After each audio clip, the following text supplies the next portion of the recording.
I'm Richard Boyd. I'm the CEO and co-founder of Tanjo AI here in Chapel Hill, North Carolina. And let's go ahead and get started. Machine learning is having an impact. AI is having an impact. And more, the critical issue for this century, I believe, is to achieve the right balance between human effort and attention and machine effort and attention. And notice that I'm separating those two. And that is how you optimize outcomes. So I think we can all agree that if you want to understand who your customers are, you really need to create a process of how you gather information. Now, you may do that with focus groups and surveys, and that's traditional customer research today. You can send someone a survey, you can pull them into a room and ask them questions and show them, like, do taste tests and show them different products or different advertising. And today, of course, you can do it online quite a bit. When I first started hearing them talk about personas as an idea beyond segmentation models, we actually create these people and try to put them in simulated worlds and test these ideas and try to make it more real time.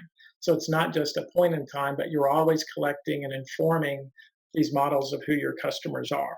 How can I actually simulate that new environment so I can predict how I can meet the demand with a new set of offerings or a new pricing or new communications. So, but again, typically today, this is still done in short periods of time and it's static and it represents a point in time.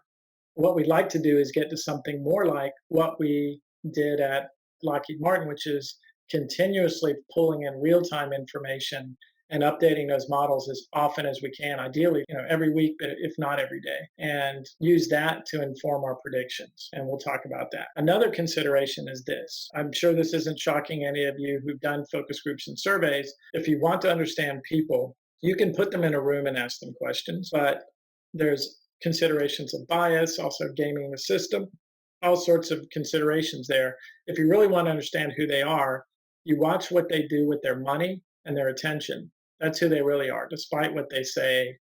Even if they're not in public with a lot of people around and you're asking them a question, they may or may not give you honest answers.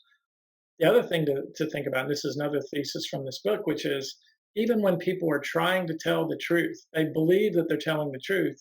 It's unreliable just to ask people questions about how many times did you exercise last week? How often do you drink wine or whatever? What you'll find is there's a difference between what they believe are honest answers and the transactional data about what they're buying, what's in their trash bin, et cetera. And that's an important thesis behind this is we're going to use the data to tell us who people really are, not just look at what they say in a survey. Thank you for attending this course in the AI Academy series entitled How to Use Data Exhaust and Machine Learning to Model Human Behavior.